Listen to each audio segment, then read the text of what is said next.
Sa pagtawag pa lang ng pangalan, kantiyaw at tawanan na agad ang sumalubong sa Pilipino. In the red corner, Philippines. Wala daw itong chance na manalo kontra sa isang higanting Japanese boxer.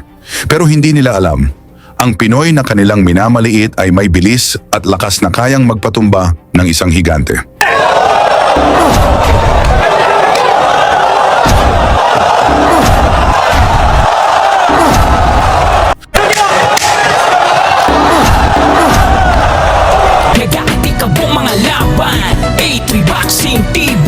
Siya si Jay Rapido Solmiano, ang mandirigma mula Catanduanes. May record siyang 19 na panalo, 14 dito ay knockout. Pumasok siya sa laban dala ang 10 sunod-sunod na tagumpay. At karamihan sa kanyang mga nakaraang kalaban, hindi man lang nakalampas sa unang round. Dumating ang pinakamalaking pagsubok sa karera ni Solmiano. Sa Convention and Exhibition Center sa Hong Kong, hinarap niya ang tinaguriang future world champion ng Japan, si Takahiro Jumbo Oda. Hindi biro ang laki ng hapon, 6 na talampakan at 5 pulgada ang taas. Para itong basketball player na napunta sa ibabaw ng boxing ring. Samantalang si Solmiano ay 5 talampakan at 8 pulgada lamang. Malayo ang agwat nila sa tangkad. Pero sa boxing, hindi nasusukat sa laki ang tapang at bigat ng kamao. Sa araw ng laban, pumasok si Oda na nakasuot ng ninja costume. Tila ba sigurado na siyang ang Pilipino ang kanyang susunod na biktima.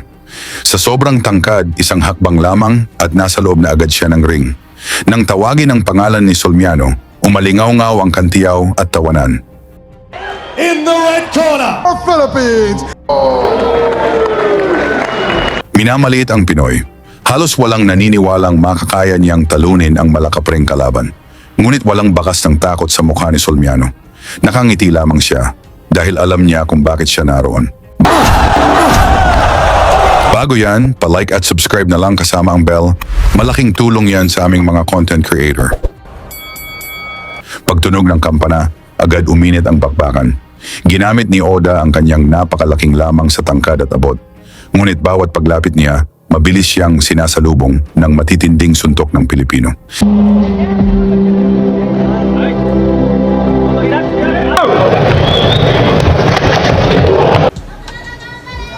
thank you.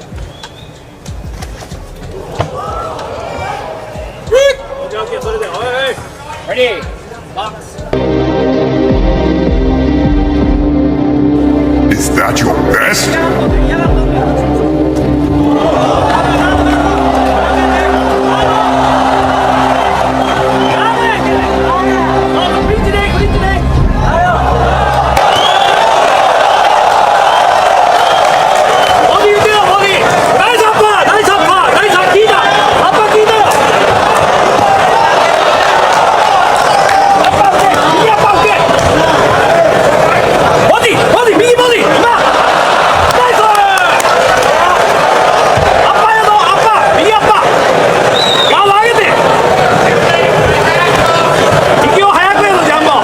Maingay ang mga taga-suporta ng Hapon.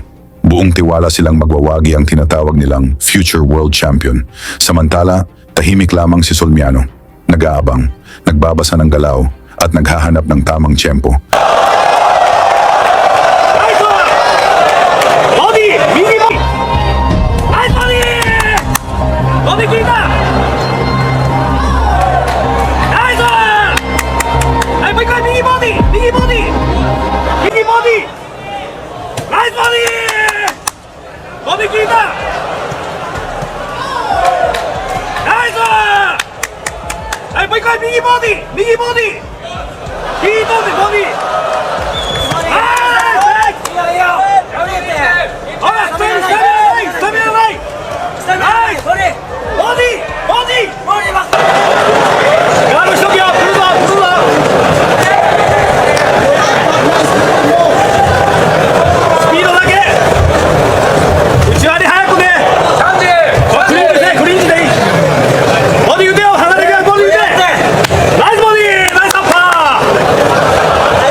Hanggang sa dumating ang pagkakataong hinihintay niya.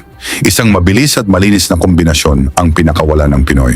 At biglang bumagsak sa lona ang dambuhalang Hapon. Napatayo pa si Oda at ipinagpatuloy ang laban. Pero hindi pa tapos si Rapido. Muli siyang pumasok at nagpakawala ng isa pang solidong suntok.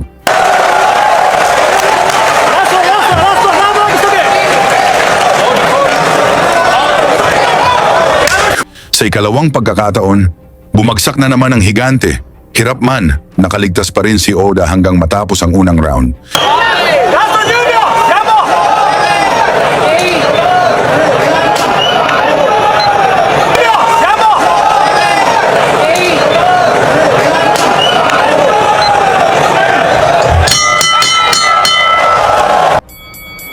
Pero pagsapit ng ikalawang round, walang inaksayang oras si Solmiano. Agad niyang sinalakay ang hapon. May ilang mabibigat na suntok na naibalik si Oda. Ngunit kinaya iyon ng Pilipino. At habang tumatagal ang round, lalo lamang bumibilis at bumibigat ang mga kamao ni Rapido. はい、距離取っとけ、ほんで入ってきたら右ストレート狙うで、ショートで。それで、そう、それでいい。ヘッドマット、ヘッドマット。黄色くだよ。エイクまではナイスボディ、ナイスボディ効いた。ナイスボディ効いた。エイクまでやぞ。ナイスアッパー、そう。オッケー。ヘッドマット、ヘッドマット。黄色くだよ。エイクまではナイスボディ、ナイスボディ効いた。ナイスボディ効いた。行くまでやぞ。オッケー。はい、まず距離取っとけよ。入ってきてみ。そう。オッケー。はい、まず距離取っとけよ。入ってきて右カウンターね。距離取っとったら大丈夫。もっと早く。はい、もっと距離取れんで。ハーフタイム、ハーフタイム。このラウンド捨てる。ヤンボ。ヤンボ、このラウンド捨てる。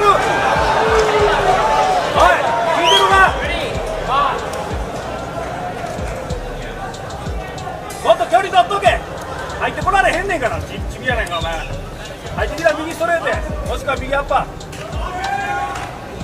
けえへんて。もっとバックせ、バックせ。いかんでから、ちびやねんかお前。入ってきたら右ストレートや、もしくは右アッパー。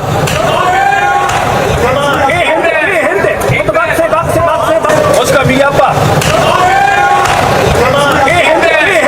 もっとバックせ、いかんで。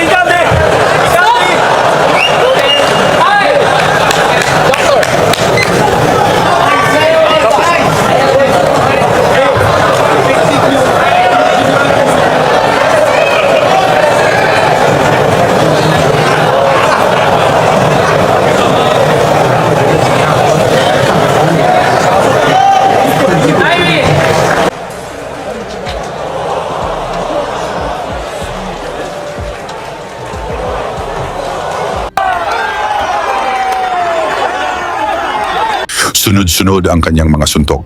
Hindi na makasabay ang hapon, ni Rapido ni Solmiano ang dambuhalang kalaban hanggang sa mapilitan ng referee na awatin ang laban. Tapos na! Technical knockout sa ikalawang round.